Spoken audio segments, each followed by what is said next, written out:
So, Dr. Abid, you have a gastroparesis case for GPOEM? Okay. Yeah.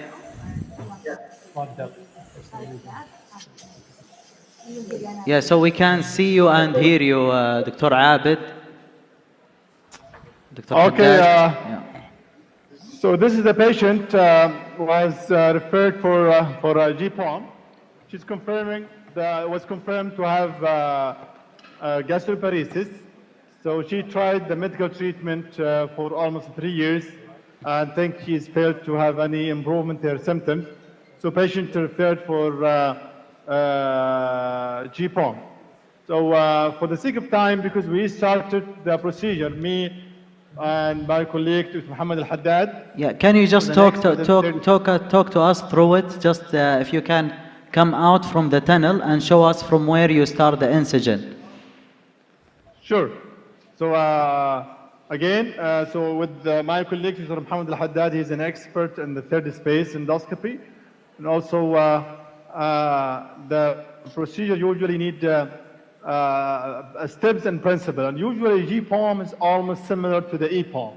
We have to do the entry, mucosal entry, as you see here, then dissecting the submucosa, and then the easy part of the procedure usually how to dissect. But the difficult part of the procedure, the mucosal entry, or usually how to get that.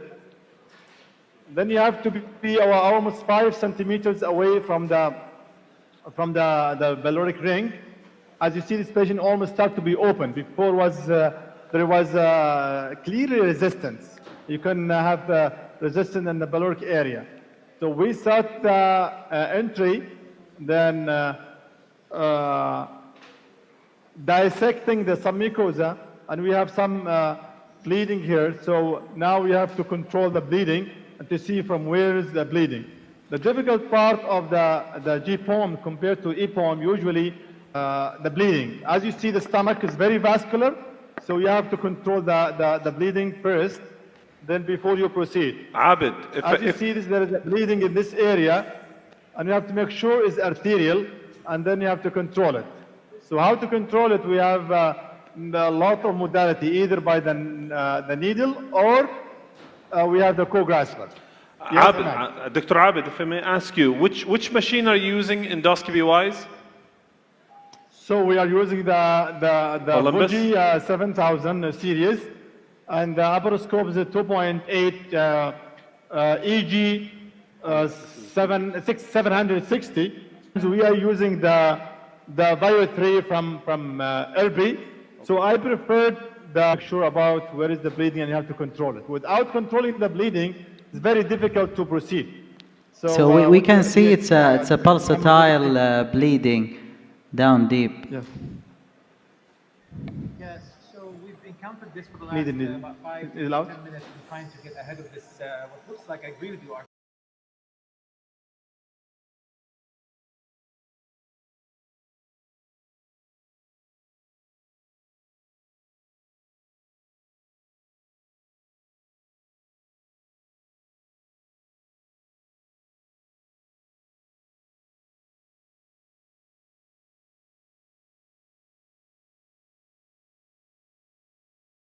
arteries and veins that ooze.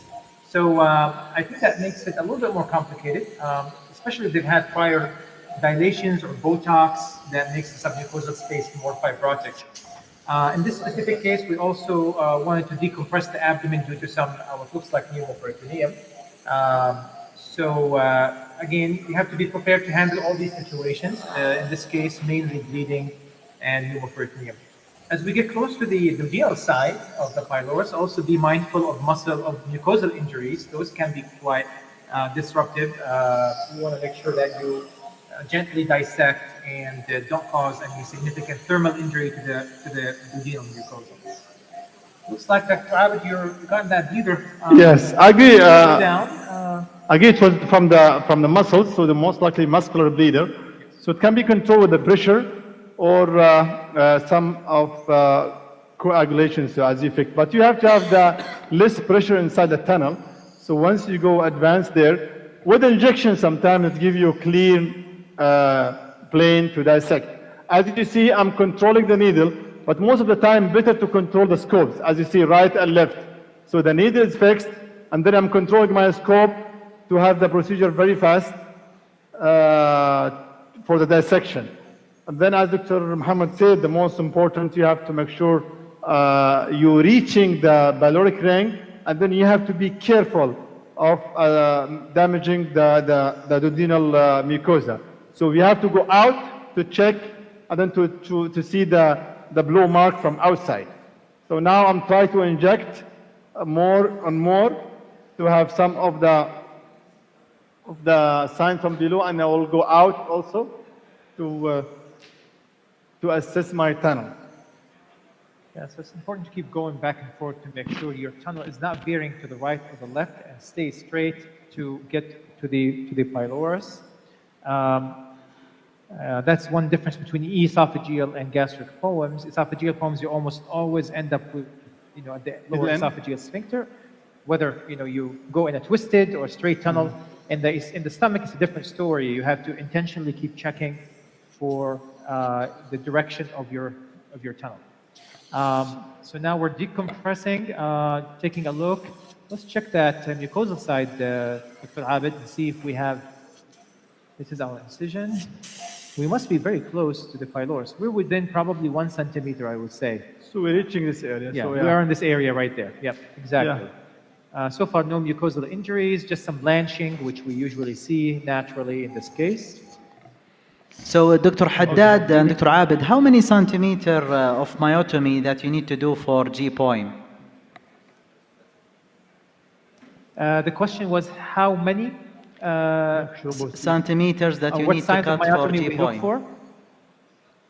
I'm sorry? How many centimeters to start? Usually the depth is actually short. This is typically no more than 2 centimeters. We do not want to extend the myotomy too far into the antrum, because the goal is to preserve antral motility and alleviate the spasm in the pylorus. So typically 1.5 to 2 centimeters is more than enough to do a myotomy on. So the myotomy part is fairly quick and short in this case. It's just getting to the pylorus, I think, is what takes more time.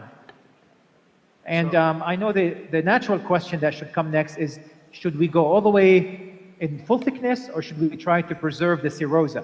And my practice has been for the last at least a couple of years is to try to preserve the serosa and not do a full thickness cut to reduce post-operative pain. And honestly, I don't know if cutting the serosa would really benefit the patient in terms of the clinical outcomes of a GPOEM. So I would say do a full thickness, but try to preserve the serosa so you're not causing any local peritonitis, which I think is what makes the recovery a bit more painful.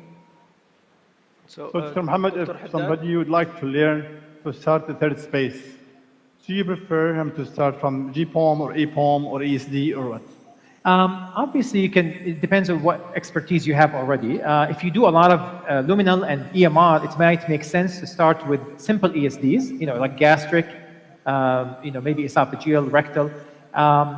However, if you already started doing a lot of esophagus work and motility work, it might make sense to start with the esophagus.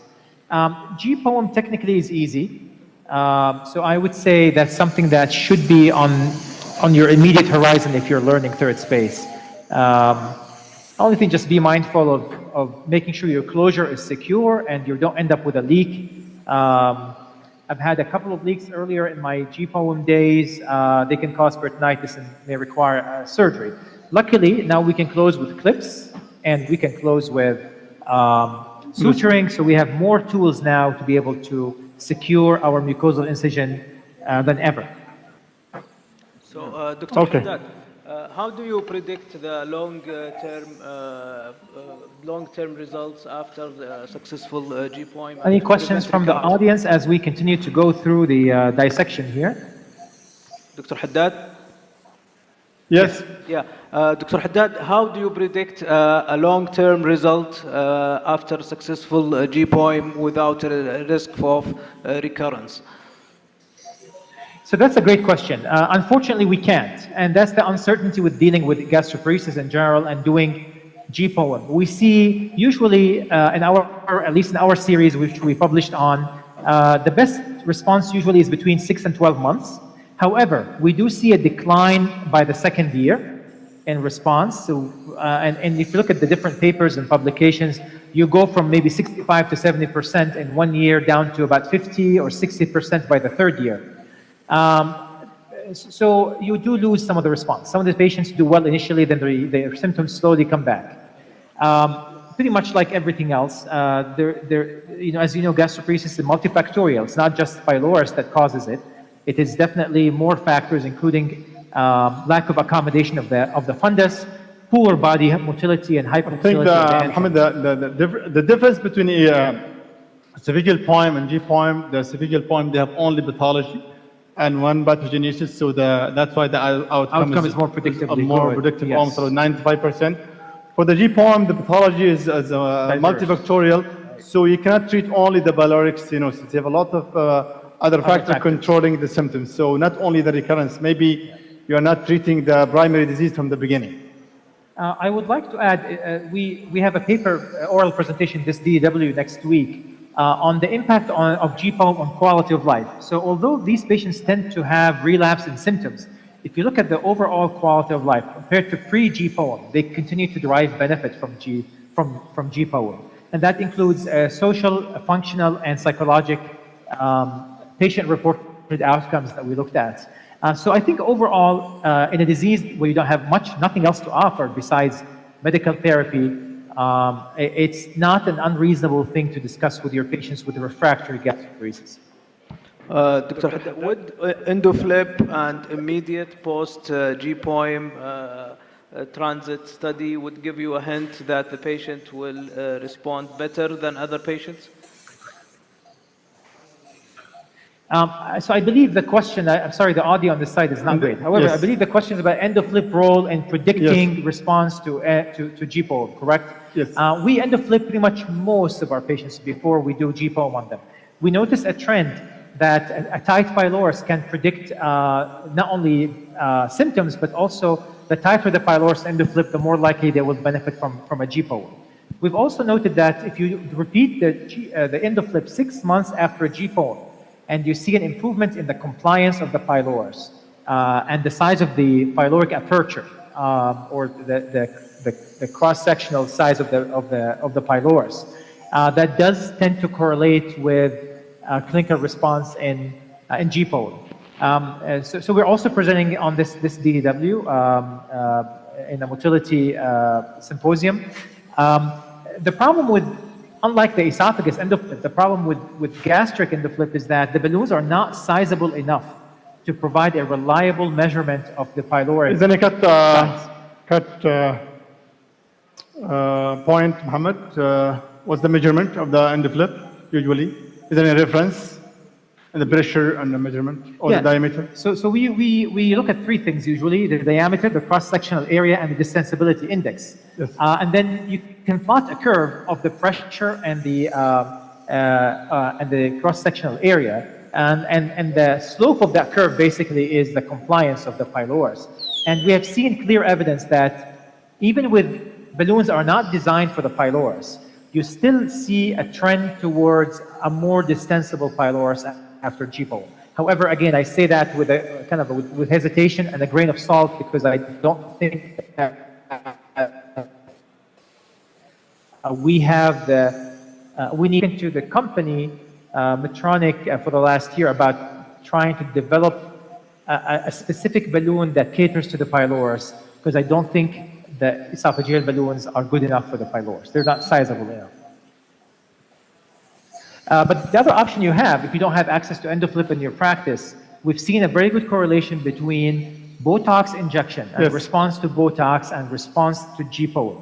I know some people may not like that, and they don't believe in pylorus, in Botox because of sham effect and placebo effect. However, patients who respond to Botox injections were 4 times more likely to respond to a GPOEM in our series. So I would just want to I think, Mohammed, also, if you consider the other modality of treatment of medications usually will not give you a good results. I think around 10% or maybe sometimes 30%. The stent, I think they have only 2 papers. This is almost 10 years ago. The last one was what, 2015. It's failing to prove anything. And then we left only by injection botox and also GPOEM. I think the only trial comparing the sham with the GPOEM give a very clear difference. I think 71% to compare to 21%. Right. So clearly that proven that the only trial showing that the GPOEM is very effective in those patients.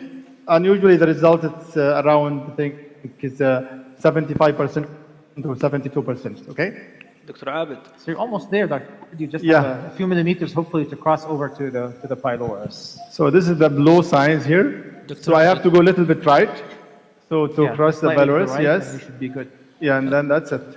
Okay. Dr. Abed, just You have some I'm not of sure if the this, bleeding. if this was discussed or not. Just a question if there's any difference in the outcome. Yes. I'm not sure if this was discussed or not. Just a question if there is any difference in the outcome, whether you do GPOEM for idiopathic gastroparesis or for gastroparesis related to other etiology. So, very good question. Initially, we thought GPOEM would work mostly for post-vagal nerve injury type of gastroparesis. So, for example, post-vagotomy or vagal injury from surgery in the chest. What we found out after looking at I'm talking about our series, which has close to 200 patients, is that regardless of the etiology of gastroparesis, whether it's idiopathic, post-diabetic, or otherwise, patients do tend to respond to GPOEM to more or less the same degree. So now we're offering it to more and more patients. Initially, we were only offering it to post-surgical gastroparesis, but that's not the case anymore. Okay, well, thank you, Dr. Abed. I think we'll shift to the ESD room, and then we'll get back to you. Thank you so much. Thank you. What do you think, Habibna? Just see, we progressed good for the dissection. I think this is most likely the ring. So we try to confirm to have some of the dissection, and then you have to go out to see at least the one signs of the complete dissection or tunneling with the blue sign from the side. You see, this is the tunneling. See the muscles here. So usually in the third space, you have to protect the mucosa. So don't worry about the muscles. Totally opposite from the ESD. ESD, you have to protect the muscle. So as you see, long tunneling, despite we choose only 5 centimeters away from the ring. As you see now, I'm advancing endoscopy here.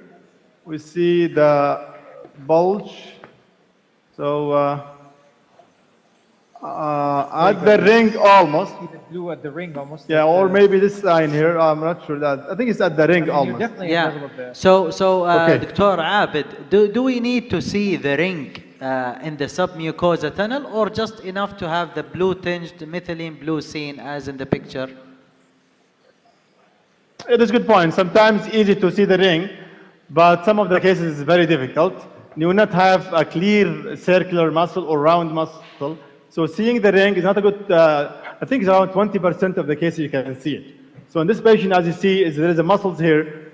We believe that the fibrotic submucosa, it gives you a lot of difficulty to identifying the exact anatomy. But we have to have a combination of all of techniques. Now I'll try to inject again. I will dissect a little bit.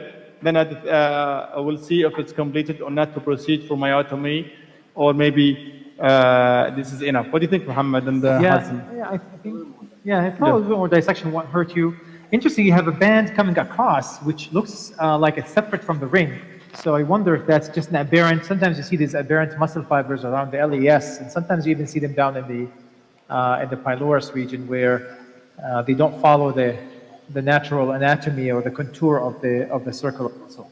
But clearly, you're making very good progress. We can see the blue on the other side as well, so we're definitely in the right direction here. Yeah, I think as you mentioned, Dr. Abed, one of the main concerns is passing beyond the ring and causing duodenal See, we progressed good for the dissection. I think this is most likely the ring.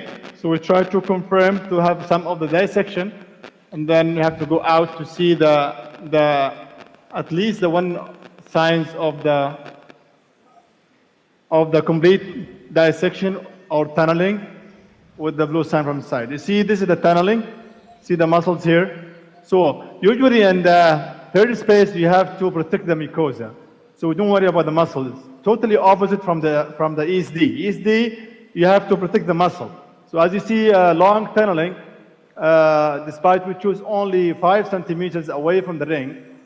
As you see now, I'm advancing endoscopy here. We see the bulge. So at the ring almost. See the blue at the ring almost. Yeah, or maybe this line here. I'm not sure that. I think it's at the ring almost. Definitely at the level of the... So Okay. Dr. Abid, do we need to see the ring in the submucosa tunnel, or just enough to have the blue tinged methylene blue seen as in the picture? It is a good point. Sometimes easy to see the ring, but some of the cases is very difficult. You will not have a clear circular muscle or round muscle. So seeing the ring is not a good, I think it's around 20% of the cases you can see it. So in this patient, as you see, there is a muscles here.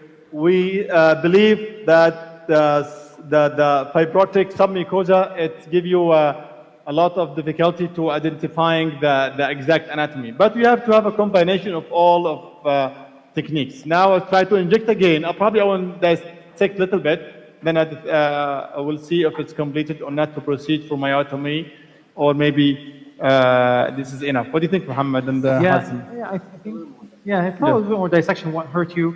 Interesting, you have a band coming across, which looks like it's separate from the ring. So I wonder if that's just an aberrant. Sometimes you see these aberrant muscle fibers around the LES, and sometimes you even see them down in the pylorus region where they don't follow the natural anatomy or the contour of the circular muscle. But clearly, you're making very good progress. We can see the blue on the other side as well, so we're definitely in the right direction here. Yeah, I think as you mentioned, Dr. Abid, one of the main concerns is passing beyond the ring and causing duodenal injury. Yes, agreed. So duodenal injury can happen. I think most of the time it will be minor. Either to clip or to leave it without clipping, yes, but you have to inspect. Yeah, it's important to control hemostasis before you close or before you complete your procedure, or otherwise you will face sometimes some of, real serious complications, which is bleeding inside the tunnel. Here still dissecting some of the fiber from this side to have it wide. Then, yeah. Yeah. I think yes, it's probably more right and left than yes, I think right forward. is better. So as suggested by my colleagues here, Dr. Hazem and Muhammad. So right, because we see the blow sign toward the left side. Okay. Yes, actually, you see part of the ring closer to the 4 o'clock of the screen. I have to say, this cap makes it a little bit harder to. Yes. This is a large cap, and it just makes it harder to get into a tight space like that. But.